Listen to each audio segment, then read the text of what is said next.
この番組はご覧のスポンサーの提供でお送りします。ご支援者様のお名前は動画の途中で記載されます。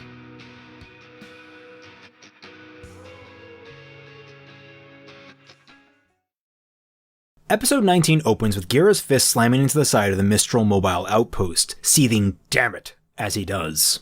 Callie is behind him, beside Sun, sitting at a plastic table as she dabs him dry and asks him if he knows anything else. He says emphatically that Blake just took off without him. She's still got her radio, so why she hasn't checked in over the past 30 minutes he doesn't know. Gira is furious that Sun allowed Blake to go after Adam alone, especially when he knew she was lying through her teeth to do it. Sun defends himself, asking what Qrow would have had him do. He knows how hard-headed she can be, she was going to do it one way or the other, and any attempt to stop her would have blown both their covers immediately. Callie pinches his arm, saying that he may be right about that, but the fact that he launched no argument is what's really irking both of them. Inside the truck, cuffed to the table, is Ilya, who suggests that Sun is right that Blake wouldn't back down if she felt it was important. They might be her parents, but Sun and Ilya have known the her now, so to speak, longer than they have. Callie glares at Ilya, saying the Blake Ilya knew isn't the same Blake as the one she is now, and Ilya mumbles back weakly that she meant the Belladonnas should listen to Sun. Out of all of them, he knows Blake the best. All eyes turn to Sun, who smiles, saying he's worried, but Blake has been in tougher spots. He's sure she's fine, and she'll contact them when she can. We cut to the alley where Blake fell, and her head pops out of the top of one of the few uncrushed or displaced soggy boxes there. She blinks to awareness, rubs her head, and mumbles that she thought cardboard boxes were supposed to be soft. She reaches down and pulls out a tin of tuna from inside the box, scowling at it. She uncurls from her position and steps out of the box, mumbling that the rain is gone and the sun is getting low. How long was she out? She pulls out the radio from her pocket and puts it in her ear, giving it a try but receiving no reply. Frowning, she pulls out her scroll to discover it cracked, which further amps her anxiety. She puts it away again and stalks around the area looking for any landmark to go on. We discover that she's landed in an alley tangentially attached to the street that Roman and Ruby had been searching back in episode 7, down in the Faunus quarter of the city slums. Getting a better look at her surroundings, Blake deduces she must have been out for hours of time and needs to get a better lay of the land. Blake spots the chop shop and the adjoining apartment complex, which is the tallest building around. We focus on the rooftop and Blake begins to finick with the earpiece, and as she heads towards the building we can deduce that she wants to get better reception. She gets close and reaches for Gamble, only to realize it's not sheathed in shroud. She curses silently to herself and finds the building's fire escape, using some quick parkour to clamber onto it. She rushes to the top of the building, and as she nears the top, her radio begins to spark with sound like she's getting a connection. Back with Ilya, we see her manning the radio, playing a repeated message calling for Blake when Blake's attempts to break through get noticed. Immediately, Ilya tries to radio Blake properly, but when we cut back, we see that Blake isn't listening to her staticky radio. Instead, she's staring at the roof of the apartment complex, which, instead of being made of anything solid, is just a series of layered metal sheets. Between the cracks, Blake can see what looks like the tip of a small tower inside the apartment building, and she lowers herself to the metal to get a closer look. Peering through the cracks, she sees that the inside of the apartment complex has been completely hollowed out and that the exterior is basically just a facade. At the center of the building is the tower, a miniature CCT tower, and below that, patrolling the grounds, are a number of busy white fang members. She carefully maneuvers to the other side of the rooftop and peers at the building connected to the complex, the chop shop, and in one of the open bay doors she catches a glimpse of a poorly hidden tail fin of one of the white fang bullheads. Scowling, Blake grabs hold of a damaged pipe and slides down into the enclosed yard below, where she ducks behind a rusting forklift as a patrol sweeps by. We get a small sequence of her sneaking into the base stealthily, her personal rage against Adam having seemingly cooled in favor of an alarmed curiosity. As she gets into the makeshift hangar and observes the troop movements within, she spots Gamble still firmly affixed to the tail of one of the airships. She moves to reclaim it, only to pull back as two mechanics begin to chat nearby, and in fact start to close in on discovering Gamble. Panicked, Blake searches for a way to distract them, ending up with the can of tuna she took from the box between her fingers. She tosses it, and in that most cliched way, the noise is enough to distract the guards. Blake swoops in, pulls Gamble free, and she uses it to escape into the rafters before being seen. Breathing a sigh of relief, she creeps along the ceiling, closing in on where the chop shop meets the apartment complex, which seems to be the nexus of the operation. There, she finds Hazel, Adam, and Watts talking heatedly with each other, and she starts to get snippets of what's going on. Apparently, Watts is planning to leave, and Adam is raging that they need Watts' support on the ground. Watts tells Adam that wasn't part of the deal. He was just here to set things up and teach the Fang how to use these little toys. His mistress, however, has many other needs for him, and none of them are supporting the Fang at this moment. Besides, he was meant to be gone from the get-go. It's not his fault that Adam is pushing the operation up.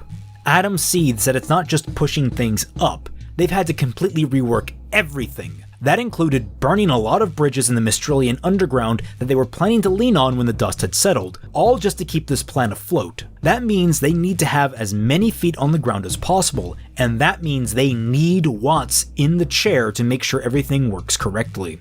Before the argument can continue, Hazel shuts it down and says that bickering is pointless. They have to act now or else Mistral will be on to them soon. From out of the camera, we hear Cinder's angry voice saying that the shift in timetable is untenable. They've had no time to fulfill the Bramwin's request. Watts shrugs and says that's Cinder's problem to deal with now, though he wonders when keeping their word with bandits became a priority. If anything, her convincing Raven to actually help them early means they could just kill her and not have to uphold their end of the bargain, free of charge. Granted, that would risk alienating their little maiden, unless you kill her first. Either way, it's still probably best that they eventually remove that drunkard and his runts from the picture. Watts scratches his chin in contemplation before shrugging the thoughts off entirely, saying that whatever happens, it's all on Cinder's head now. This is why he's in the technical fields and not public relations, as much as he would rise to the task. Cinder steps into Blake's line of vision and snaps at him that he'd be too busy laughing at his own snide remarks to get anything done. Watts smiles and says, "Well, if the other people around me had an IQ in the double digits, they'd be laughing too." Blake recoils at Cinder's appearance, but even more so as Emerald and Mercury drift into her wake, with Mercury lazily remarking that he's getting bored with all this conversation. Emerald, in a rare vote, agrees, though suggests that maybe they call off the mission entirely, make a new plan if the White Fang are going to end up giving things away.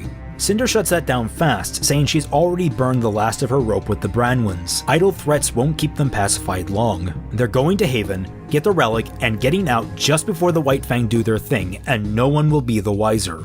Watts says, "That sounds like a wonderful course of action, but if it's all the same, I am needed elsewhere." Watts attempts to leave, but is stopped by Adam, who orders him to stay. Watts laughs and says, "You have everything you need. When the main tower goes down, you'll be the only ones able to say a single thing through the whole of Mistral. Just make sure it's something worth saying." At that, Watts yanks away from Adam and dusts off his jacket. Amused, he says, "The irony though. Atlas built the CCT as recompense for their part in the Great War, and here we are now where they'll be used as a catalyst for the next. Pretty devilish if I say so myself, and relatively simple to use. Even a rodent could do it. So, if that really is all, I must bid you adieu." And with that exasperated last sentence, Watts strolls his way out the front door of the building. Cinder seethes after him, saying he's a stuck-up prick, but Hazel redirects her focus, asking her if she doesn't have a phone call to make.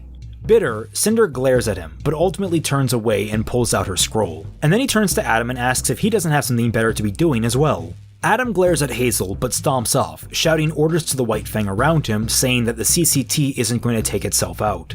Hazel himself leaves, abandoning Emerald and Mercury to their own devices. They muse over the free time they have, though Emerald suggests they go out and track down Vernal. She doesn't trust the Branwins, and she needs to be back here in time for the theft. Merc says that she can do what she wants. He plans to go out and have what fun he can in under an hour. Emerald recoils, telling him he's disgusting before walking out. Mercury yells after her that's not what he meant and she knows it, but is then left completely alone. Shaking his head, he stops for a second, curiosity and confusion on his face. He turns and looks right where Blake had been hiding, which is now completely empty. Shrugging to himself, Mercury walks out the door as well. We jump to Haven Academy where Leo is seeing a number of workers off who have been busy decorating the school for the upcoming festival. He's sure this year's festival will be an explosive occasion. At that, Raven, behind a pillar, surprises him by chuckling, saying he sure knows how to talk in doublespeak. No wonder Salem picked him up.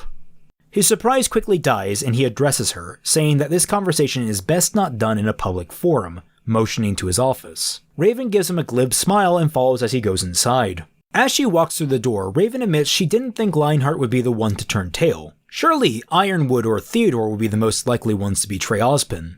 Leo asks bitterly how she could even think that. Ironwood's a fanatic, and they all know that Theodore doesn't exactly have much going on up in his noggin. Meanwhile, Ozpin puts Lionheart in charge of a city where half the people despise him and the other half prop him up like some sort of herald for the New Age. None of this reflecting upon who he is and all of which to do with what he is, emphasizing this by lamely threading his tail through his fingers. With all that pressure and none of the respect that comes with it, is it any surprise he'd be embittered about the whole ordeal, especially when his life would always be on the line with Salem dogging them and their allies? Why keep running at that point? If anything, he's more surprised that Raven would agree to work with Salem, considering how adamant she was that she cut deceptions out of her life. Raven responds that she'd rather have all of this gone and away from her as soon as possible, but it seems that her past caught up with her. Who knew a moment of benevolence upon the old maiden would end up threatening her entire lifestyle? No, by the end of this, she fully intends to be free from Salem and Oz once and for all, no strings attached. Leo asks how she assumes that'll work. Salem doesn't just give up power. She'll come back to Raven again and again, asking for more until Raven either refuses or is completely used up. In fact, he muses, it's very possible once she's done here, they'll have no use for her and get rid of her to prevent any future complications. Raven narrows her eyes and asks why he would even say something like that. He does still work for Salem, doesn't he? He responds with a cold laugh that he might work for Salem, but he's a coward through and through. Maybe it's just his nostalgia as a headmaster, but he respects Raven and wants her to know what she's signed on for. She may come to regret her actions as much as he has. Raven says she knows full well what she's signed on for and she's not going to regret what she has to do. Lionheart scoffs, saying that everyone thinks that, and then the next thing you know, you're getting the people you once called friends killed by the dozens. Good thing, Raven says, that she doesn't have any friends to speak of, just followers. As Leo hums, a call comes in on Raven's scroll, and the caller ID is Cinder. Scowling, she looks to Lionheart and says that it's about time to go. He nods and grabs his jacket from the back of the chair. Cutting back to Blake, we join her on the rooftop of the apartment, desperately pawing at her radio. We cut to Ilya, who's still raptly listening to the airwaves when Blake finally breaks through. The two quickly get caught up on where Blake was, but she redirects the conversation, explaining what she knows of the White Fang plan and how there's more involved than what they thought, with outside forces pulling the strings. Ilya asks how long they have until the attack on the CCT. Back with Blake, she watches as each airship is taxied out of the garage and lifts off towards the Chochi, towards Haven. A little shaken, Blake says the attack is happening now. Without hesitation, Blake leaps off the roof and chases after the birds via Spider-Man rooftop swinging. Ilya recoils at that and pulls away from the table, only to have her cuffs hold her down. She pulls at them violently, trying to break them, but it's futile. Swallowing her pride, she calls out to anyone outside the mobile base, and Sun is the only person to hear. He pops his head in, and she very busily says that they need to warn everyone about the attack that's coming. Sun asks her to put Blake on, but the radio only returns static since Blake is on the move. Ilya curses and slams onto the desk, pleading with Sun to let her go and tell everyone. He says she should tell him, and he'll tell everyone, and she says that every second counts, the attack is happening now, he needs to let her go. Sun hesitates, and she begs for him to trust her. Sun looks pensive before drawing his gunchucks and smashing the cuffs. Ilya thanks him and wastes no time rushing out of the vehicle with him in tow. They rush to where Gira and Callie are talking with Mistralian officials, and they're alarmed to see her free, though the fact that Sun is calmly following her diffuses the situation by a significant degree. She explains in detail with the leadership present Blake's situation. There's an attack on the CCT happening. It's happening now, and if they don't get people up there now, it's going to be a disaster for all of Mistral. They ask her how sure she is about any of this information, and she replies that she doesn't know for sure, but Blake told her and she trusts Blake. The conviction in her voice is strong, and it's enough to convince Gira to order their troops to mobilize. The militia around them begin to scramble, but Ilya adds that she needs to go now. Callie looks suspicious at her and denies the request, but Ilya remains resolute. If explosives are involved, she's dealt with her fair share of them and she knows how to disarm them. Callie is about to object again when Gira rests a hand on her shoulder and asks if Ilya knows what she's requesting. If anything goes wrong, he will hold her personally responsible. Ilya looks at him and the claws sprouting from his fingers. She nods and confirms she understands what's at stake. Gira nods back and says that Sun can go with her. They can take the surveillance van. The two look back at the van and Sun groans how they can't have something sexy like a motorcycle. Ilya asks if he even knows how to drive a motorcycle and he replies that he doesn't even know how to drive, period. Ilya rolls her eyes and tells him to buckle in. With Callie and Gira, Callie is angry at Gira's decision, letting a criminal go free. He says that Callie did it for him back in the day, and she argues that protesting is different than attempted assassination. Gira agrees, but says that he expects to see her again. He thinks she understood that this was the only rope that he'd give her before he let it hang her completely. and she's too smart to let that happen. Callie looks at her husband pensive, saying he's a good man, but she worries about him. He says that he's more worried about Blake right now. And as he says that, we cut to her standing on a much closer rooftop, looking up at the Cho-Chin, before leaping off and swinging deeper into the city, evening lights twinkling as the screen cuts to black, ending the episode. Things are really picking up, but before we dive into the insanity ahead, I'd like to give the final Patreon shoutouts for the volume. A warm welcome goes out to Steph, Penspark, Zigzag GT, That Guy, Gwendolyn Whitaker, GBH Train, and Christopher Peterson. I'm happy to have you guys in the bonfire. Without your support, this series wouldn't be possible. And of course, a huge thank you to all of my other patrons who are cycling on screen right now. You all make the torment of fixing Volume 5 worth it, and I sincerely hope you're enjoying the end result, as well as your access to the Tundra.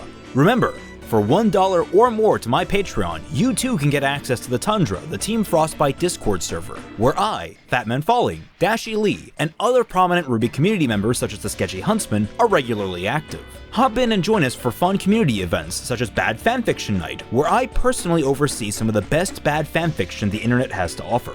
Okay, ad plug completely out of the way, on with the fixing.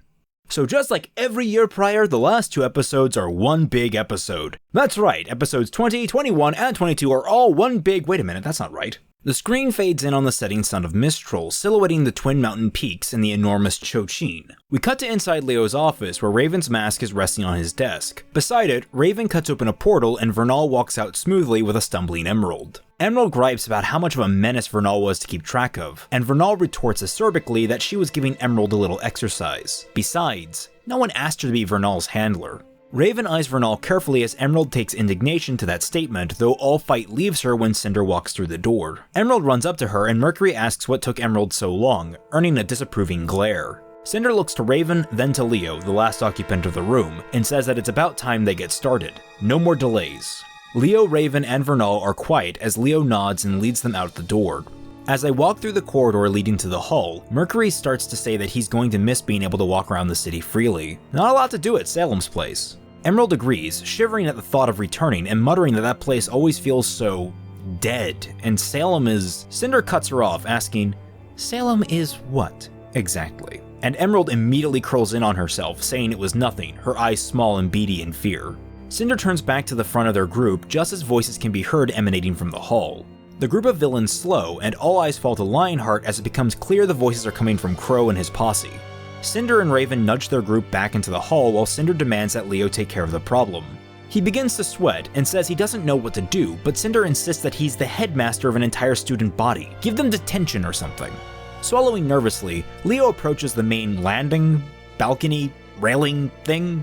What do you call that? Anyway, not important. He approaches, and upon seeing 9 people instead of 5, he becomes even more nervous. He tries to act casually, asking to what he owes Qrow's visit, and why he brought such a colorful collection of people, adding a forceful laugh for flavor. Qrow glares at him and says that they have some questions about, well, a whole lot if he's being honest. Leo expresses his willingness to answer, though he's clearly uncomfortable, and as the assembled heroes ask their questions, Leo becomes more unwound, more panicked, and more retaliatory as the accusations pile up. That is, until, back with the rest of the villains, Raven realizes that Leo's been compromised and makes an executive decision to attack. She cuts open a portal right behind Qrow and sends Vernal through. Vernal pops out and flips over Qrow's head, distracting him for only a second before Raven reaches out, grabs him by the collar, and drags him through into the hallway. RWBY yells Qrow's name in horror, turning to face the new threat, while John only spares Vernal a glance before glaring up at Lionheart and rushing up the stairs. Halfway up, Emerald comes rushing out of the hallway, using her chains to snare his leg and throw him over the railing, jumping down beside him and resting her other blade at his neck. Weiss and Yang react next, getting a moment of surprise at seeing Vernal so willingly attack her own uncle.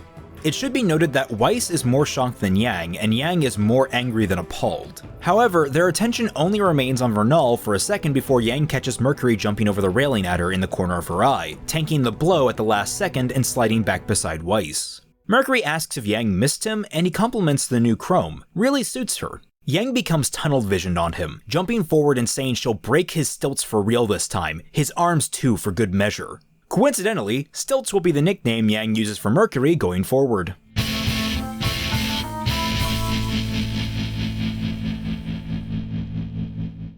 Behind them, Roman and Neo see what's starting to happen and both silently agree to rush towards the door at the back. Nora and Ren see this and immediately complain not to split up, rushing after the other pair. Roman and Neo almost make it to the door just as Hazel enters through it, completely unfazed by the burgeoning battle and saying to Cinder across the room that the White Fang will arrive any minute. Roman stops in his tracks as we hear Ozpin's voice say, audibly, "Oh crap." Roman mumbles to himself, "Oh crap? What do you mean by that?" And with no pause, Ozpin tells Roman to run. Roman looks to Neo and says her name, and in an instant, they're back on the same exact combat wavelength as though they never missed a beat.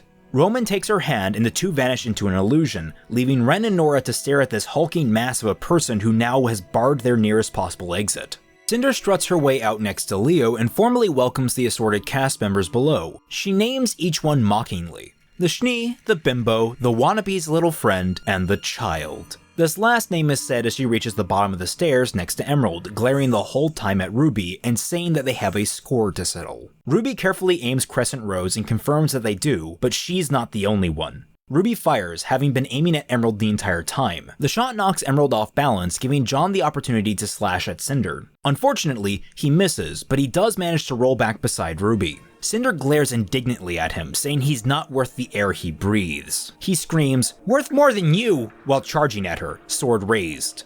Emerald jumps in front of Cinder and blocks him, while Ruby rushes up behind him and jumps over his shoulder to slash at Cinder. This engages the first main fight sequence of the finale, with John and Ruby tag teaming against Cinder and Emerald. As their fight engages, we see Weiss hesitating between helping them and helping Yang with Mercury, which that fight has started in earnest. Before she can decide, Vernal walks up the middle, drawing her Tonto and getting Weiss's attention by calling her name. Weiss doesn't yet lift her blade, unsure of how to deal with Vernal's genuinely aggressive posture. Vernal asks Weiss, angry, if she didn't get her warning, if Yang didn't tell her. And Weiss replies that she did get the warning, but before she can elaborate, Vernal talks over her. She gave Weiss an out, an opportunity to escape, to be free, just like she told Vernal she always wanted to be. But no, now she sees what her mother was talking about, how that old man has such a grip over people that he convinces them to go against their better judgment. Weiss glares and says that she weighed her options, she made her choice, and she's sticking to it. And if Vernal has an issue with that, well, Weiss takes up a defensive stance and the two begin to circle. The two stop after a few seconds, level eyes, and Weiss says, "I'm sorry," and Vernal says back, "I'm not," before both launch forward and lock blades. Meanwhile, Ren keeps his eyes locked on Hazel while Nora fluctuates between the larger man and the combats happening near the other side of the room. Hazel seems to only just now really look at the two and asks if they're willing to die for someone else's lost cause. Both teens glare at him, Nora saying that it's only lost if no one fights for it. Hazel sighs and laments that no one ever chooses peace, walking towards the two calmly. Ren opens fire on him and Nora winds up her hammer, but he simply walks through the bullets, tanking them with his aura alone, and when Magna Hill comes down, he catches the shaft with one hand. Nora doesn't even have time to react before he uses it as a lever to fling her through the hall's right set of double doors, into one of the school's many hallways. Ren screams Nora's name and charges at him, only to have his head grabbed by Hazel's massive hand and flung through the same door as Nora. Without a word, Hazel stalks in after them.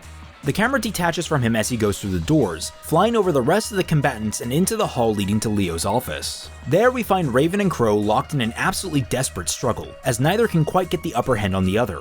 The fight eventually breaks into Lionheart's office, tearing it up and leaving the windows shattered. Using a well-timed and placed portal, Raven kicks Qrow through into one that she's ripped open in the sky, the farthest distance she can manage from a loved one. Qrow plummets towards the school but shifts into a bird halfway down, only to be attacked mid-air by Raven in her own bird form. The two land on the roof of the school, and we get the more verbal edge of the confrontation as Qrow lambasts Raven for throwing in her lot with Salem. Raven says she had no choice, the survival of her tribe takes. Qrow cuts her off, calling her out on her bullshit, that it's never been about the tribe. It's always about her and what she wants. And while she acts all high and mighty, the minute she's faced with someone stronger than her, she cowers, she runs.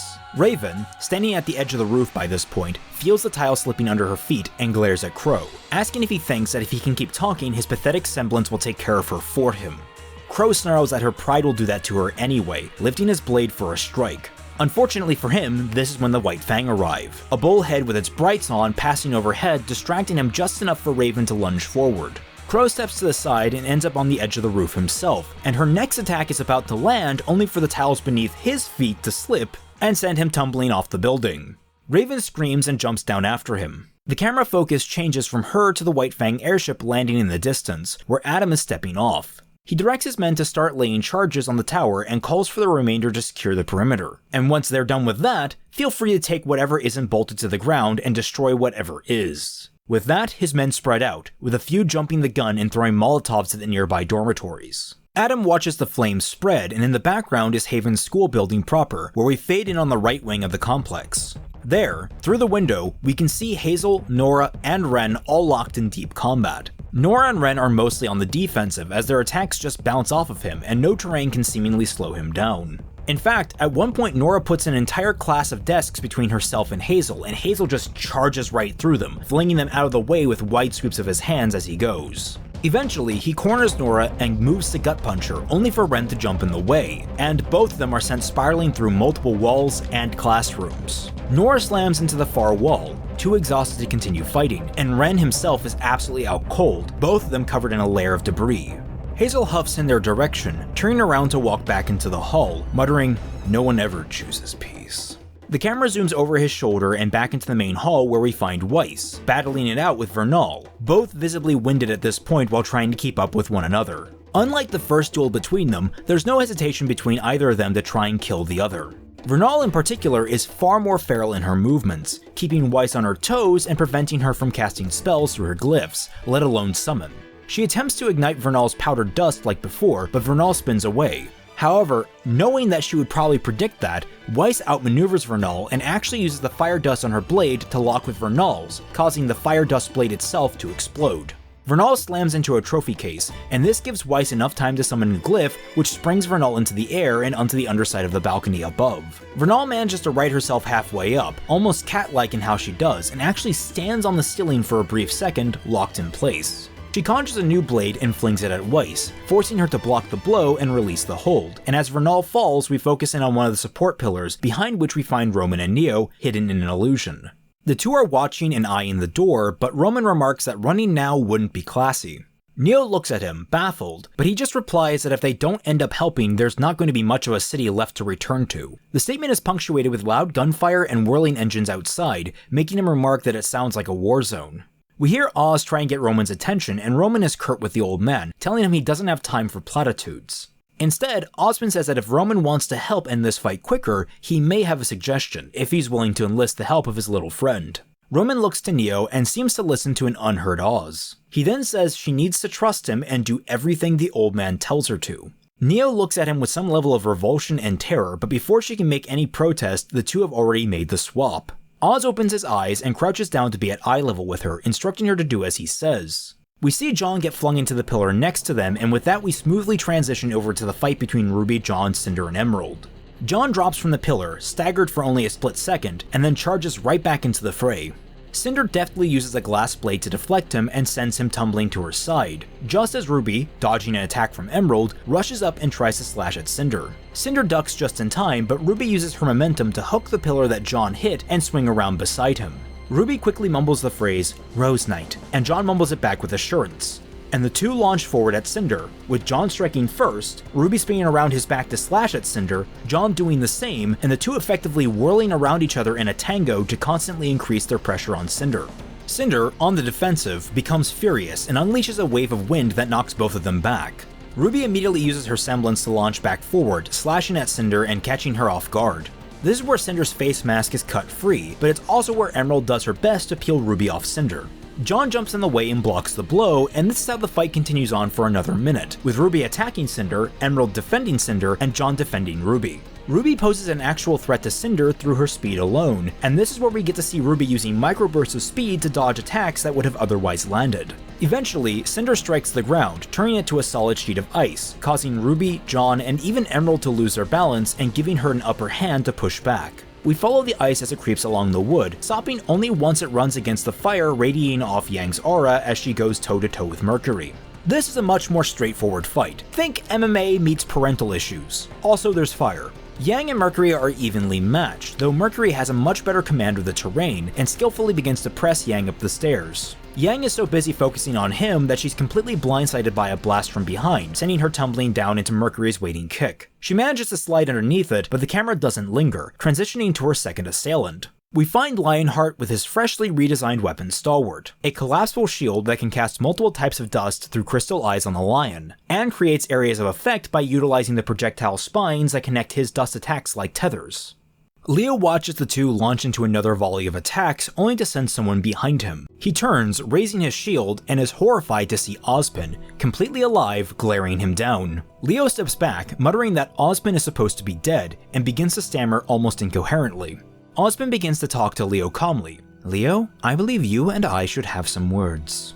He allows Leo to back himself against the banister before continuing. "I have searched high and low for those I thought were trustworthy, loyal, dedicated to stopping the evils of this world. Tell me, why exactly was I mistaken?" Cornered, Leo defends himself, saying that Oz abandoned him, dropped him into a city that hated him, that expected perfection at every turn. Day in and day out he met that expectation, but it wears on the soul, and Ozpin never offered him anything to alleviate that decay. His defection only weighs as lightly on his shoulders as it does because the grand tonnage of it is tied around Ozpin's neck. Oz sighs and looks to the fighting happening below with a frown, waiting only a moment before offering an apology to Leo. He had not known this was leaving such a drain on Leo's morale. Had he known, he may have shifted his approach, but Leo knew what he was getting into when he agreed and has failed to live up to his own promise. Leo snarls that the promise means nothing when lies and deception are the heart of Ozpin's enterprise. He knows what Ozpin is, heard it right from the demon's lips, and to this day he regrets telling the maiden to run because if he had known what he knew now, he'd be able to help her rid this planet of Ozpin's filth. Then again, he says bitterly, if Ozpin were to suddenly cease existing, it'd mean an end for Lionheart's usefulness to her as well. Ozpin sighs out Leo's name, but in the middle of it, his image flickers, revealing underneath the possessed Roman and just behind him the concentrating Neo. Leo narrows his eyes and calls out Ozpin's deception, and the illusion finally collapses, shattering into glass and leaving the criminal duo exposed. Leo shouts that it's lies. It's always lies with Ozpin, and he raises his weapon. Never the truth, always every single little petty advantage he can scrabble onto.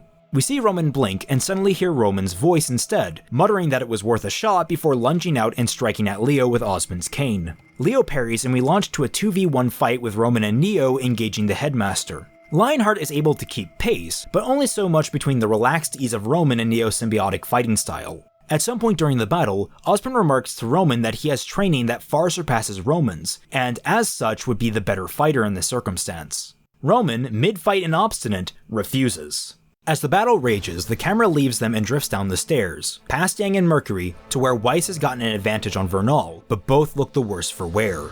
This is when Hazel finally steps in to blindside Weiss, catching her square in the jaw with a meaty punch. Her aura flickers, and it's clear she's not holding up very well as she slams into the wall. She does recover, however, and ricochets one of Vernal's flung blades into Hazel, who shrugs it off easily. Weiss is shocked, but still dives back into the battle. We zoom over to Cinder, Emerald, Ruby, and John where they're holding up surprisingly well against each other. Cinder's frustration is almost palpable, but out of the corner of her eye she catches Weiss shattering Vernal's aura, leaving her too winded to fight. Weiss breaks back and summons a wall of ice that pushes Hazel away and gives her breathing room to start attempting a summon. During this, Cinder yells to Vernal that she's a maiden, she should start acting like one. However, while Cinder is distracted, Ruby manages to disarm Emerald with a few well-placed combos alongside John, leaving her back to a wall with John's sword tipped to her throat. Ruby turns to Cinder and levels her rifle, telling Cinder that it's over. Cinder apathetically retorts that unlike Ruby and her friends, she doesn't have unnecessary attachments. And like that, Cinder summons a spear of glass, turns on her heel, and does a snapshot spear toss. Weiss, in the middle of summoning, is impaled, aura shattered, the spear wedged to the wall of ice and melting it with the burning hot tip. Ruby and John watch in horror as Weiss slumps against the disintegrating wall, and even Yang is distracted enough so that Mercury can land a solid crescent kick down atop her head. Emerald, still at John's sword tip, looks at Cinder, her face scrunched in disbelief, muttering Cinder's name like it's not possible she just abandoned Emerald to the heroes. John drops his guard and rushes to Weiss's side, just as Hazel approaches. Ruby runs forward and slams into Hazel's side at such a speed that he slides back several meters. Ruby bounces off of him and drops to Weiss's side, asking John how she is. John is understandably panicked, cradling Weiss's limp form and practically non-responsive to RWBY's questions. In the background, we find Leo still locked in battle with Roman and Neo, only for one of Raven's portals to open beside the ex-crime lord. Qrow is flung unceremoniously through the portal and slammed into Roman's side, sending them both careening over the banister. They land in front of Cinder and the still shocked Emerald, and both have a moment of surprise at seeing Roman.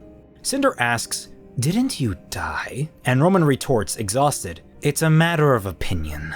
From above, Neo drops down in an attempt to stab Cinder, only for Cinder to snatch her out of the air and fling her into Roman's side. Cinder scoffs at their little reunion and waves her hand, a blast of air sending the trio bouncing towards the center of the room. Raven jumps out of the portal beside Leo, and Cinder calls up that it's time to open the vault. Mercury is about to stomp Yang's head in, but Cinder orders him to secure the maiden first. He can have his fun later. Merc rolls his eyes but complies, assisting the injured Vernal to her mother's side. Leo scrambles down the stairs and places his timepiece in the statue, turning it into an elevator down to the vault. Cinder, Raven, and Vernal get on the platform, and Cinder tells the crew to defend the entrance at all costs. Emerald meekly says Cinder's name, still not quite over the shock of abandonment, but Cinder does nothing in response as the lift descends. Mercury turns back from the lift and goes to finish off Yang, who is stumbling to her feet. Neo, unraveling herself from Roman, sees this and kicks free to warn Yang. Merc goes to kick Yang, only for her to shatter into shards of glass. Behind where she was standing is Neo, holding Yang to her side defensively. Yang thanks Neo for the assist but pats her on the shoulder, saying that she can handle this. Neo, in a rare turn, looks down on the doubled over Yang, doubt in her eyes, until she sees a glimmer of a smile on Yang's face and a flicker of flame in her hair. Meanwhile, Leo, looking over the battlefield, glances over to Hazel fighting RWBY and yells for him not to bother with the children. Ozpin is here, and with a flick, he points to the recovering Roman. Hazel pulls back, and grateful for the reprieve, so does RWBY. The tank of a man glares at Roman and begins to scream Ozpin's name, tearing the shoulders off his shirt in a growing rage. Reaching into his pouches, he draws several different dust crystals and wedges them into his biceps, infusing himself with pure dust energy. Roman looks at the man, horrified, and asks what Ozpin did to piss him off. Ozpin replies slowly that this is Hazel Reinhardt, brother of Magnus Reinhardt. As Hazel charges forward, Roman screams, "And who the hell is that?" He tries to scramble away, but Hazel's rush forward is successful and Roman is pinned to a pillar just as Ozpin answers. "He was my host prior to you." Roman blinks, giving a revelatory and deadpan, "Oh," just as Hazel's fist slams into his stomach. Neo watches this, horrified. Yang keeps her focus on Mercury, who is starting to circle again, but she shoves Neo away, telling her to go protect what she loves. Or whatever Roman is, she doesn't know.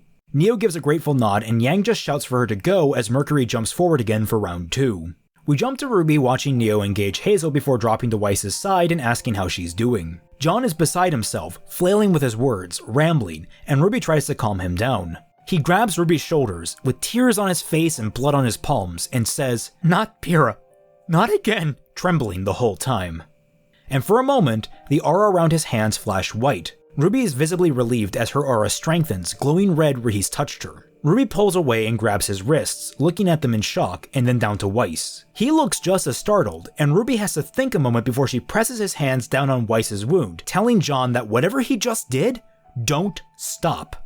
John is confused, stammering, but RWBY is firm in her direction and John begins to focus. Under his breath, absently, he begins to mutter, "For it is in passing that we achieve immortality." RWBY stands, glaring at the elevators as Qrow stands beside her, brushing off his shirt and glaring at Lionheart. He asks how she's holding up, and she says she's never been this angry in her life. Qrow laughs bitterly and welcomes her to Ozpin's inner circle. He holds out a flask to her, asking, "Drink?" And she pushes it away, merely replying, "Revenge," as she steps forward. Qrow shrugs, takes a swig, and follows after her in approaching Lionheart and the only now recovering Emerald. John keeps his eyes locked to Weiss, but hazards a glance to watch RWBY and Qrow walk back into the fray. He looks down to Weiss, whose wound is beginning to seal, but hasn't done so completely. Gritting his teeth, he takes a risk and grabs Weiss by her collar, dragging her through the doors to the right-wing classrooms and out of the line of fire.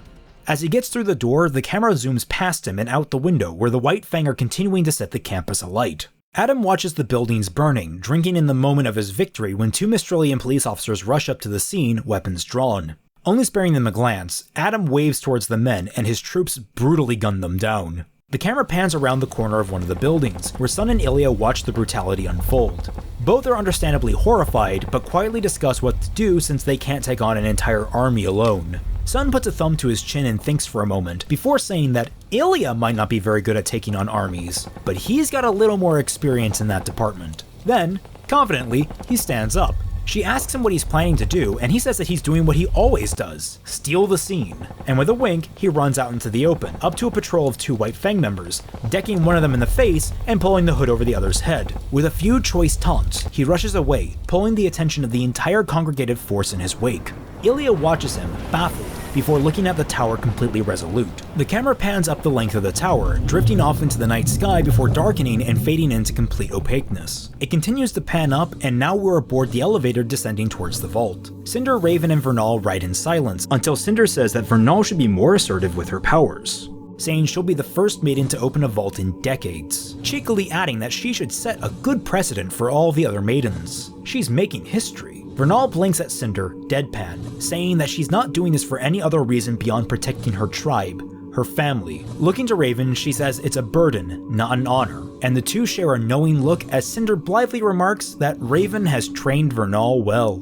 The lift reaches the bottom and the 3 depart into the same vault structure we witnessed in the original show. See, if the original volume showed as much visual creativity as it did here, this volume wouldn't be nearly 4 hours long, or longer. I still have no idea how long this entire thing is going to be by the end of things. But yes, they step off the platform. Cinder makes her remarks comparing the 2 different vaults, and Raven says she just wants to get things over with.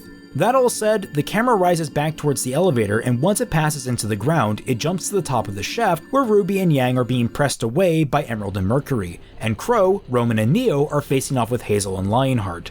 I'm gonna be honest, a lot happens here, so instead of doing a play-by-play of the footwork in question, I'm just going to go for plot point by plot point. The picture count for this season is already too damn high, and the time I've been spending on this has already exceeded what I planned, so please forgive the abruptness. First off is the first concrete signs of Emerald's growing guilt and fracturing sanity, as she pleads for Ruby to just surrender. The heroes don't have a chance. Once Cinder has her sights set on something, she always gets it. And Ruby is too kind to get involved for any of this. Ruby responds with her adamance that everything they've done has already hurt people she loves. She can't just stand by and do nothing. Pained by her conscience, Emerald screams that Ruby can die like the rest and continues the fight. Next is Qrow arguing with Lionheart over his cowardice, openly indignant that he sold them all out, asking how many people had to die in order to keep himself safe. Leo replies that Qrow has never met her, never seen her and what she can do. He has no idea what they've all been up against. Qrow rebuffs him that they've known who they were fighting all along, but he never thought he'd have to add a friend like Leo to that list. Third up is the fight with Hazel, Roman, and Neo, which starts out well for a plucky ex-cons, but turns sour when Hazel, with Leo's help, strikes a lucky blow on Neo, knocking her out cold. In a moment of desperation, Roman willingly relinquishes control to Ozpin and allows the scrawny man to take on this behemoth, if only for a little while.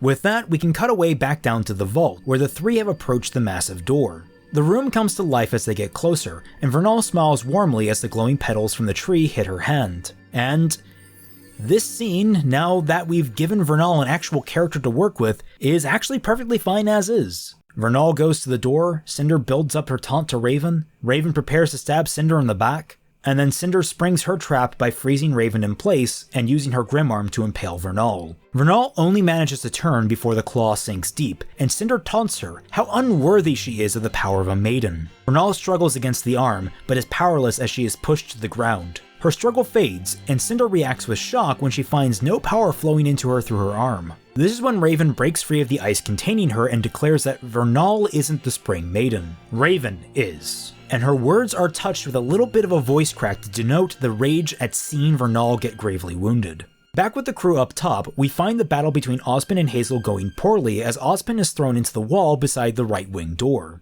Ozpin remarks that Roman isn't very strong, and Roman bites back, "Yeah, and that's why my cane had a gun!" On the other side of the door, in one of the ruined classrooms, are John and Nora tending to Weiss and Ren. Ren is still completely out of commission, but Weiss, with her aura charging rapidly, is beginning to stir and even acknowledge John's presence.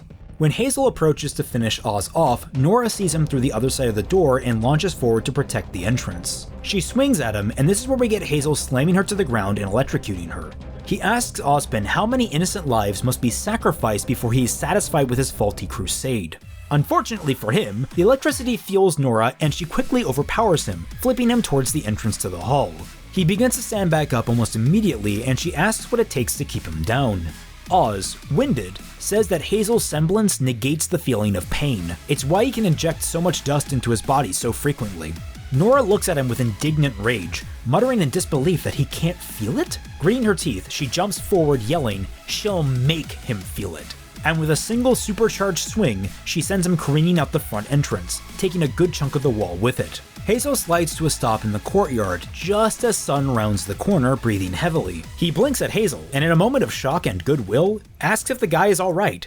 That looks like it hurt. Hazel groans, and a gunship overhead pushes Sun to keep running, but the White Fang have completely encircled him. The group get a few shots off Adam before Adam waves for his men to stop.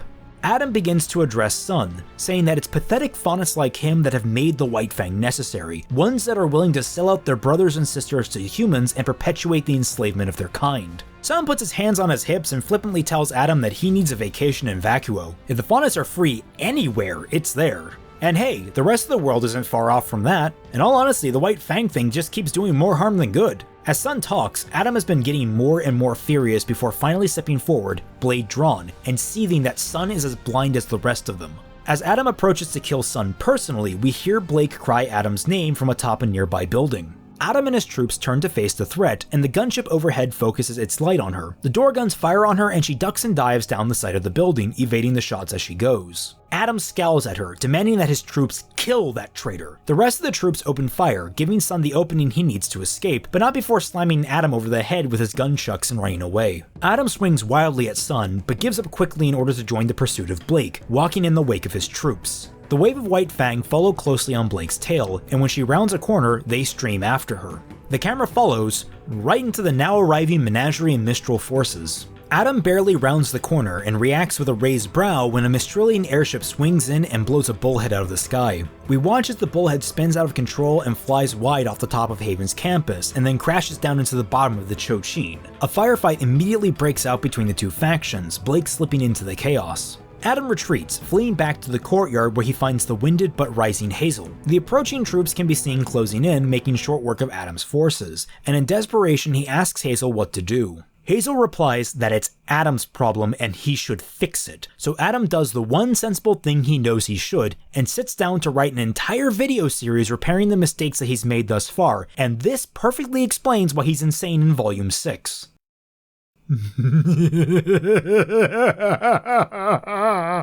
No, but seriously, Hazel gets up, plugs some more dust into his arms, and then walks back towards the entrance to the school. Adam turns around and Blake is there, staring at him. The two glare at each other before Adam asks, why? Why is it always Blake? Everything he's done, all the success he's made for the faunus, everything is poisoned because of Blake. Blake says that this was never about the faunus. Everything that Adam has done has actually been about himself, and everything that's failed is because he was too wrapped up in his delusions to see the truth. The world isn't perfect, but he's let his past poison his ability to see what good there is, how far things have come. Their world now is not the world of his mother. Adam's face contorts, hissing that the world has never changed. It's all about who has the power and who doesn't. And right now, he says, holding up a detonator, he has all the power in Mistral. And with that, he clicks the switch. And nothing happens. He clicks it several more times, screaming at it before looking to Blake and demanding to know what she's done. Blake levels her glare at him and says, I used words, not violence. Blake looks to the tower and Adam follows her gaze, and at the top, swinging her legs off the ledge, is a smiling Ilya, looking down on the campus. Adam howls with rage and tosses the detonator away. He screams to Ilya, I'll kill you. I'll kill that monkey. I'll kill all of you. He turns to Blake, snarling, starting with you. And with that, he fires Wilt out of blush, and we engage in a fight between Blake and Adam, which is eventually spiced up by the inclusion of Sun and Ilya. Again, not really going to go into details here, but at the very least it should be noted that Adam keeps on par with the 3-on-1 odds, similar to how he balanced his foes back at Beacon. During the last shot of this fight, we see Nora being flung out of the front door of the school, unconscious, with a winded but still very much functional Hazel wiping his hands of her. Inside, Qrow and Lionheart have slowed, while Ruby, Yang, Emerald, and Mercury are still stuck in their youthful stalemates. Hazel walks up behind Qrow, grabs him by the leg, and flings him into a pillar, taking him completely out of commission. RWBY and Yang find themselves beset by 4-on-2 odds, being pressed from both sides by villains. Suddenly, Lionheart screams in agony as both he and Hazel are pincushioned by a hail of bristling white feathers. All eyes turn where a now recovered Weiss stands tall, Nevermore landing triumphantly behind her. With his aura now broken by that attack and welts of blood spilling from the holes in his body, Lionheart limps towards the stairs in a panic, completely fleeing the fight. Hazel is enraged and yells after him, only to be attacked once more by the swooping Nevermore. We follow the Nevermore into the air as it swoops, the camera hugging its shoulder as we transition to a flying shot of Raven and Cinder coming to blows in the cavernous vault antechamber. This fight actually doesn't change too much. Sure, overall it's kind of a ripoff of Advent Children, but it's still unique choreography, so I can give them a bit of a pass on it. All the same, there are two big changes here. One, during the summon the big sword scene, Cinder is the only one to actually summon a big sword. Instead, Raven uses her sheath like a minigun, firing blade after blade at Cinder, eventually overpowering her big blade and causing an explosion that sets them both back to square one of the fight. The other big change comes to how Raven and Cinder handle Cinder's wacky wavy grim arm. Raven takes every opportunity to cut at that arm, and Cinder is constantly regrowing it mid-fight, howling in agony each time it's severed.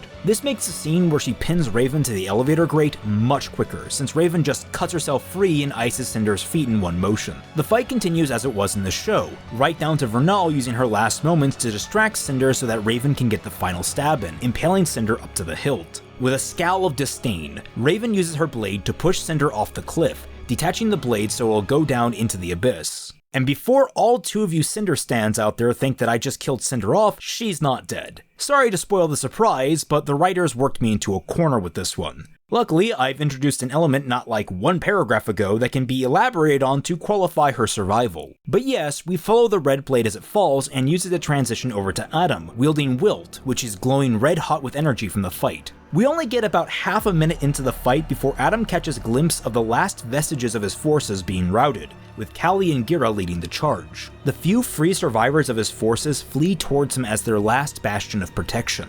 Enraged and backed into a corner near the rear of the CCT, Adam unleashes a cut so devastating that the air itself blows Sun, Ilya, and Blake back and severs the CCT tower at its base. The tower falls, and Blake is forced to roll out of the way to dodge it, landing herself square inside the hall of Haven Academy. The tower itself crushes the front wall, but doesn't go much deeper than that, leaving the hall itself exposed to the gathering forces outside. Adam watches and begins to step forward to pursue, only to be stopped by one of his men. They insist that they've lost, but Adam tears his arm away, insisting that they've already accomplished the biggest step of their goal. The time to strike is now.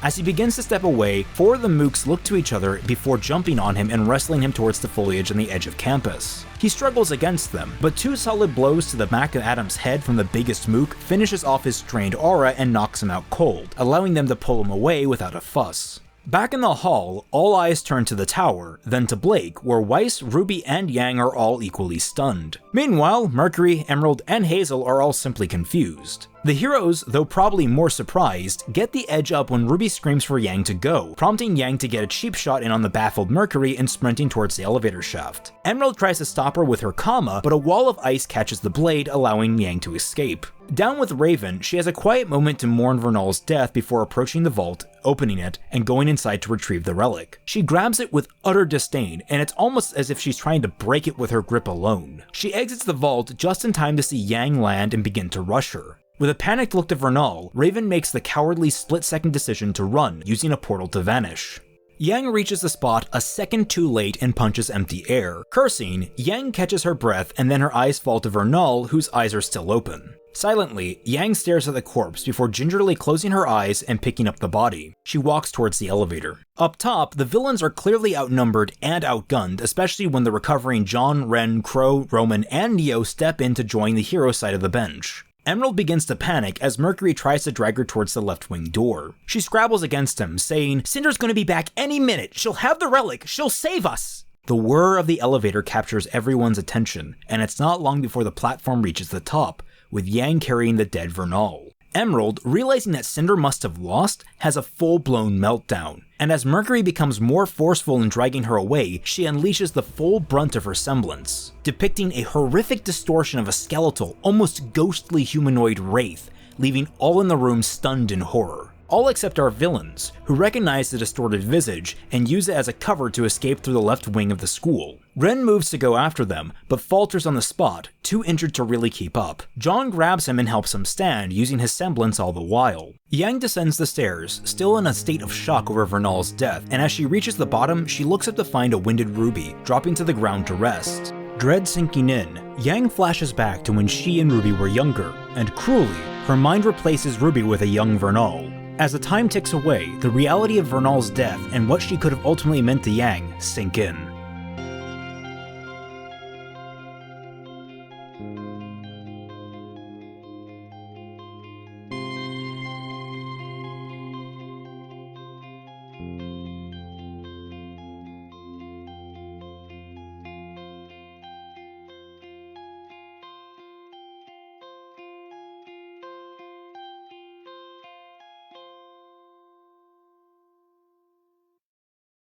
The camera pans back and we cut away to Lionheart's office. Leo scrabbles to his desk, his wounds scabbed over but his clothes torn and bloodied. He's grabbing what he can from his desk when the shattered window behind him opens. He turns in horror and we see the second seer we've seen all series, glaring at him, silhouetted in the moonlight. He begins to ramble that none of this was his fault, that Cinder and her white fang lackeys screwed everything up, that it was all out of his hands and that he'll keep serving her loyally as best he can. A horrifying, cold, and very Cortana-like voice slips from the orb saying, "If you could not stop such a simple blunder, what use are you to me?" The seer raises its tentacle, and in a last-ditch effort to survive, Leo fires at it with Stalwart, only to fail as it absorbs the shot and entangles him. He is dragged screaming off-screen before there's a snap, and he goes silent. The seer drifts silently out the window, and we focus on the broken moon. From the moon, we pan down to Raven arriving at the bandit camp's communal fire beside Shiloh, clutching the relic tightly.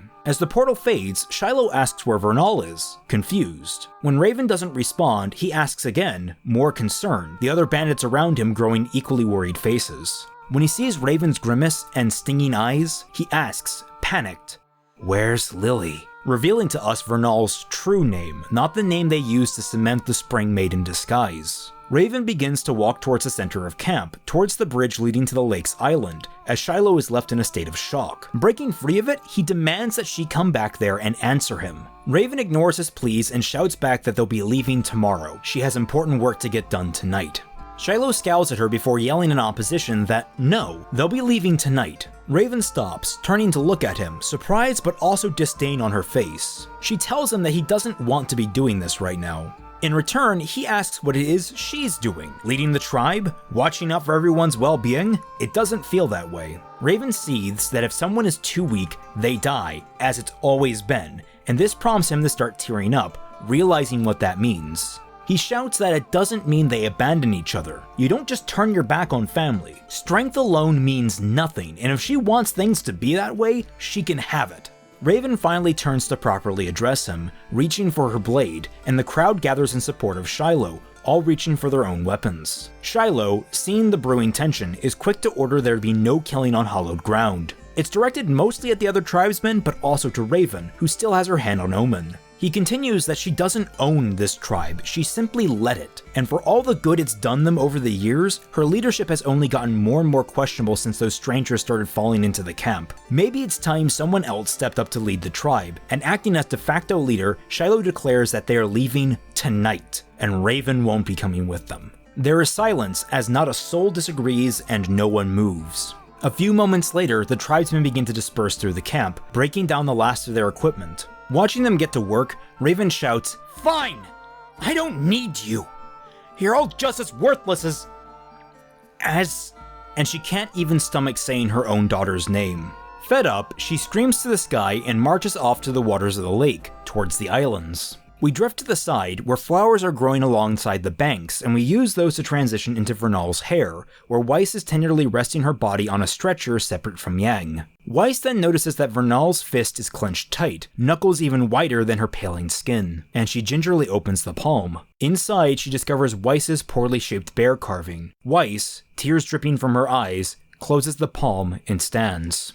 The amassed heroes are congregated around Yang, who appears drained but resolute in what she needs to do. She says she knows where Raven went, and if they want to catch her, they should probably hurry. Who knows what she wants with that relic? RWBY immediately says that she'll go with Yang, as does Weiss. Yang smiles to them before having her eyes drift to Blake, talking with her parents, Sun, and Ilya. With sullen eyes, she stands, RWBY and Weiss following as they pick up Vernal's stretcher and begin walking towards a nearby airship. With Blake, her parents express how crazy the last few days have been, and that they're proud of what she's done. Sun agrees, spouting off about some apparently secret crazy entrance hole in the middle of Haven's Hall. Like, is that a safety hazard or something? It sounds awesome. Blake asks what happens now that the White Fang's been dealt with. Gira admits that what Blake's friends told them seems fanciful, but there's plenty of evidence to support what they've said so far. And if the stakes are as grave as to threaten the world on such a grand scale, well, Mistral has allowed them to use an airship to get them where they need to go. Blake looks back at the airship, eyes heavy with guilt, until Ilya rests a hand on her shoulder. Ilya smiles and says that sometimes you can be too late to make amends, but Blake isn't there yet, not by a long shot. Go to them. Help them. Blake considers the words and jogs off towards the airship. Yang is the last person to board, stepping on as Blake approaches. The two are silent for a second, staring at each other, before Yang asks what Blake wants. Blake says that she wants to come along. Yang pauses before reaching out her arm, hesitant, and saying that it's a long, miserable road ahead. Blake smiles softly and takes the arm, giving a wry, "Misery loves company." And with that, Blake is hefted into the airship and it takes off. We watch the airship pass overhead and the camera pans down to Emerald, Mercury, and Hazel, fleeing over the rooftops of Mistral and using the plentiful piping to make their way down the city. Emerald breaks down again after only a few seconds on the rooftop, and a frustrated Hazel hefts her over his shoulder while Mercury tells her to get it together. Hazel brushes him off and tells him to give her space. He spares a glance back towards the campus before continuing his path. Mercury sighs and follows, saying that Salem's not going to be happy about any of this. We pan back as they continue their descent, back to Adam being dragged away by his men. He's partially conscious, mumbling words like traitors and Blake, as the White Fang members struggled to get him down the mountainside. When they hit a particularly bumpy spot in the path, Adam's mask comes loose and tumbles into a muddy puddle below. We watch as Adam's limp legs are dragged away, the camera turned away from his face the whole time. Distant thunder rumbles in our ears before we cut to the airship with RWBY on board, coming into view of the tribal campgrounds, the Lake Central island obscured by swirling clouds and flashing lightning. It's so localized that Weiss remarks that it can't be natural. The airship dips down and comes to rest in the lake, the Mistralian airship doubling as a boat. On deck, the team can see the campgrounds are basically abandoned, with nothing but a few flecks of debris, footprints, and tire tracks to show that anyone had been there, save of course for 2 lone yurts that have been left untouched. On the other side, they can see Raven on the central island, calling down lightning from a storm again and again onto a single point. Yang watches her with heavy eyes before saying, "Let's go." We cut over to Raven, who is delivering as much damage as she can onto the relic, calling in lightning and fire and ice, and when none of that works, she resorts to just bashing it endlessly with Omen, wearing herself out more and more. The only thing she ended up destroying is the pillar on which she placed the relic. Her blade breaks against the glass when Team RWBY finally get close, and she turns to glare at them though her eyes lack the normal amount of confidence. Raven's been shaken, and she's trying to hide it as best she can. Looking back to the relic, she says, "I don't know what you're expecting, but you're not going to get it. Turn around and go home." Yang responds, "You know we can't do that." Raven sucks in a breath and mutters, "Of course you can't." She turns, resting her hand on Omen's sheathed hilt when she addresses them. "None of you can leave well enough alone, can you? I'm trying to end all of this right here and now." Weiss hisses, "You think that makes any of this better? You attacked us!" And Raven counters, "None of you were supposed to be there. If you hadn't shown up, me and Vernal could have just been in and out with the relic before they even knew what hit them. You ruined my plan!" Yang follows that up by asking, "The same plan that included killing Qrow, that included killing all of us?" Raven's mouth shuts and she swallows down her next words. RWBY, watching cautiously, steps forward to ask what Raven's plan was exactly. Raven looks to RWBY and in an instant we can tell she recognizes her. With a scoff, Raven says, "Just like her, right down to the way she talked." A warm smile threatens to grow on her face, but it doesn't win in the end. "I'm trying to break this cycle once and for all, or at the very least stagger it until it's not any of our problems anymore." She picks up the relic and displays the lamp for the four to see. "I plan to destroy this thing, and failing that..." Raven curls the fingers of her free hand into a fist and punches down through the air, forcing the earth below to cave into a deep hole. "Bury it so far down into the heart of these ruins that no soul alive will ever find it. This place wards Grimm away, so both Salem and Osmond would need to find this spot and have some way to move hundreds of feet of rock and stone to get it. Not exactly foolproof, but it's clear I needed to do something to buy my tribe time. Blake looks back towards the empty campgrounds and genuinely asks, "What tribe?" Raven bitterly laughs and sits upon a broken pillar, staring out over the empty grounds and saying, "No tribe of mine, not anymore." Weiss watches Raven for a moment before speaking up. "They left you, didn't they?" Rage flashes in Raven's eyes, and she jumps to her feet, fuming. "Ungrateful! Every single one of them! I've done nothing but ensure their survival, protected them at every turn, and the minute I fail once, they up and leave like cowards!" "But you didn't just fail once," Yang jumps in. "You agreed to work with Cinder, didn't you? You got Vernal killed!" Raven glares at Yang and roars, "Don't talk like you didn't play a part in that!" Yang shouts back, "I'm not the one making deals with Salem! I'm not the one parading her daughter around as the Spring Maiden!" Raven stomps the ground. "Vernal made that decision herself, damn it! I never wanted her to do that, but when she learned the truth, she promised she'd always protect me!" It's here that Raven begins to crack, falling back to her seat with her head in her hands, the occasional tear managing to escape her eyes. Angry, Raven continues to talk, glaring at Yang. "What was I supposed to do? If I didn't do what they said, they would have just kept coming. I'd always be running. My people would always be in danger. So what other choice did I have but to try and stop the cycle entirely? I didn't have one!" Ruby steps forward, her voice pleading. "You should have worked with us, with Ozpin, the people that are trying to keep the world safe." Raven stares at Ruby in disgusted disbelief. She rubs her tears from her cheeks and begins to speak again. "He's not trying to keep the world safe. He's just trying to keep it the way he likes it." Raven looks at the relic in her hand and then tosses it to Yang's feet. "Take it. Just take it." Yang stares at it before picking it up and cradling it gently in her fingers. She asks, "What are you going to do?" Raven stamps down her tears, stands, and draws her sword before replying. "I'm going to go somewhere they'll never find me, and with any luck, I'll stay one step ahead of both of them for as many years as I've got left in me." Yang raises a brow. "So you're just running?" Raven pauses, before slashing open a portal. "It's the only choice that's mine to make, Yang." Blake steps up beside Yang and speaks up, saying, "That doesn't mean it's a good one." Raven closes her eyes, opens them, and then replies, "None of them are." And with that, she slips through the portal, sealing it behind her. The team stare at the space where she was before turning their attention to the relic in Yang's hands. Yang hands it to Ruby, who gives it a rap with her knuckles, while Weiss wonders exactly what the relic does.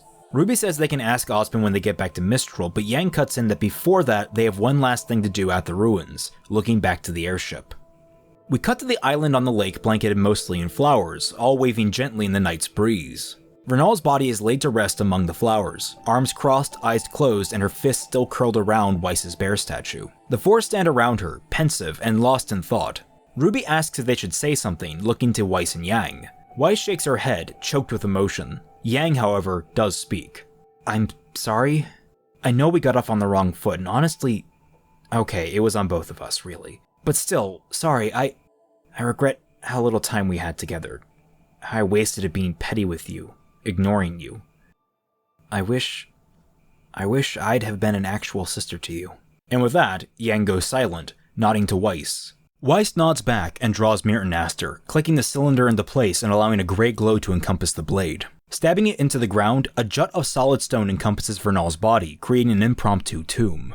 The four stare at the stone, and then Yang turns and leaves, the other three following shortly thereafter, with Weiss lingering the longest. The camera lingers a few more seconds on her grave as flower petals drift through the air. We follow these petals as they drift in through the open window of Onsen's lounge, where our assorted crew are relaxing.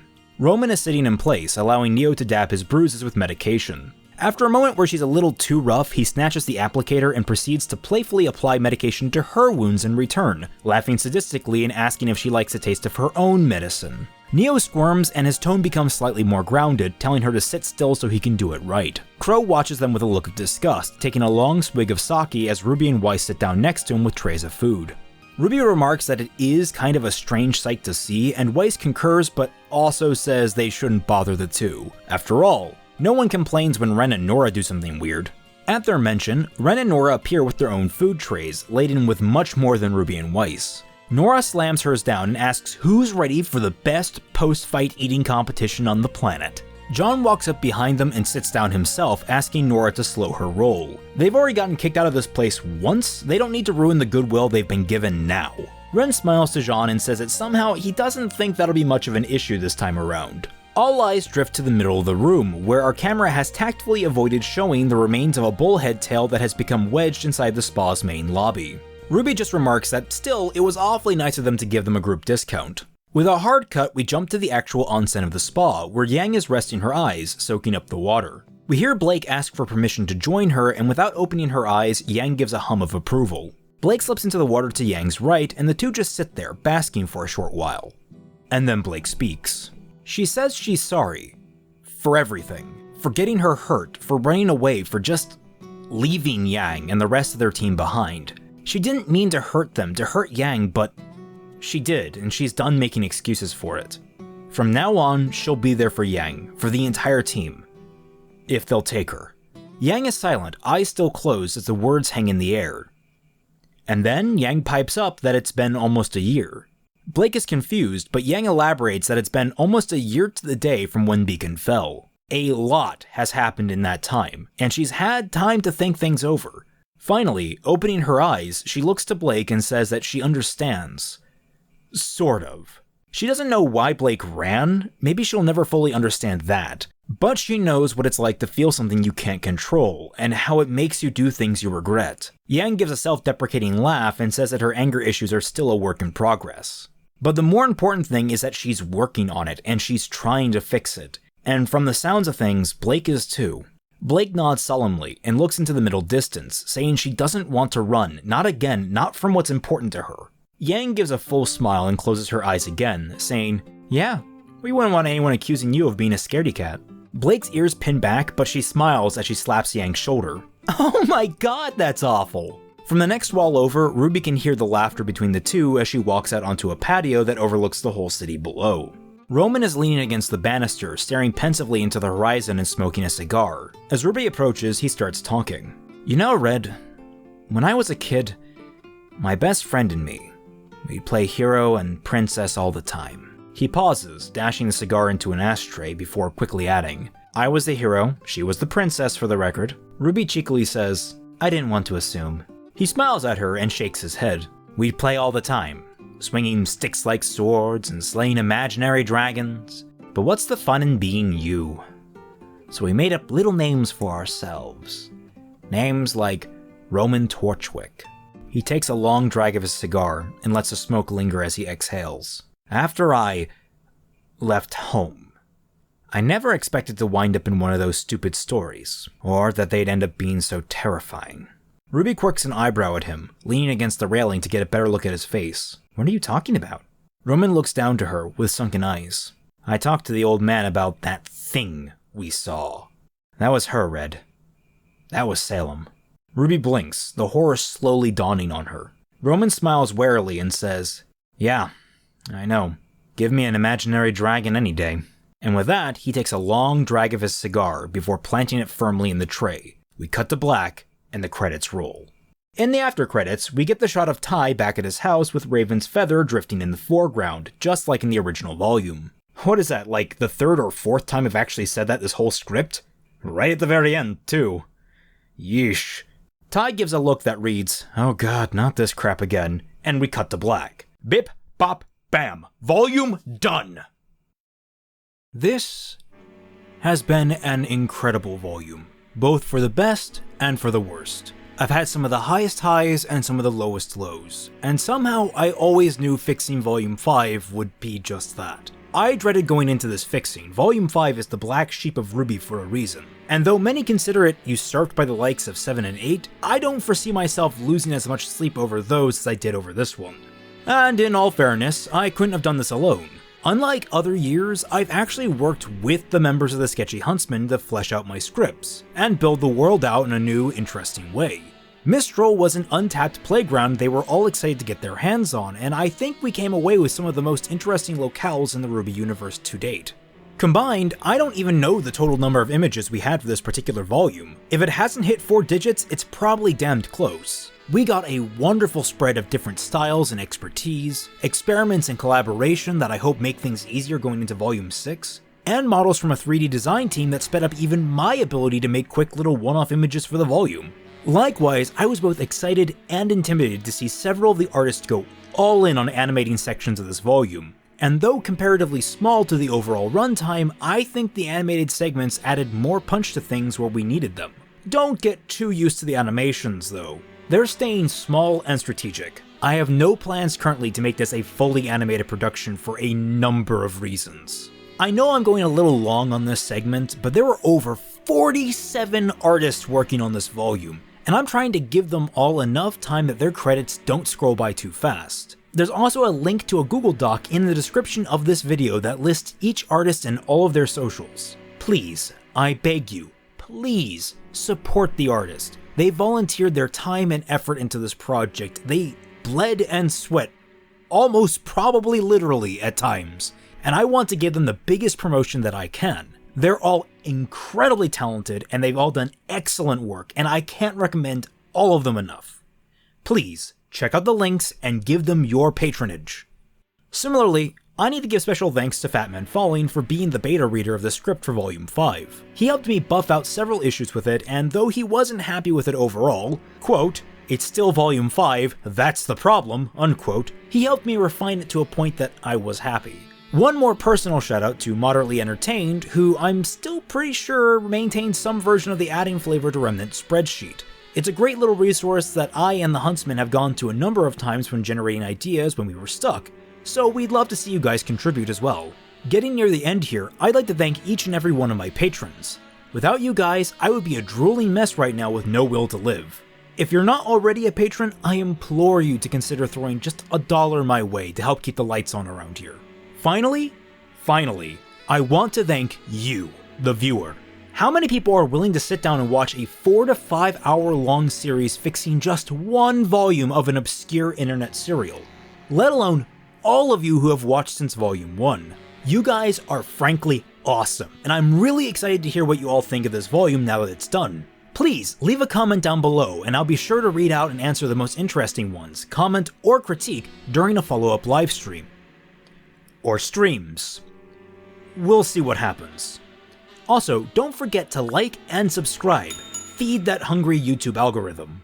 And I think that's it. Unlike past volumes, this volume ended up right up against the holidays. And with Thanksgiving behind us and Christmas ahead, I want to wish you all a Merry Christmas, a Happy Holidays, and if I don't see you during the streams, a Happy New Year. Thank you all so much for watching, and I'll catch you all on the flip side.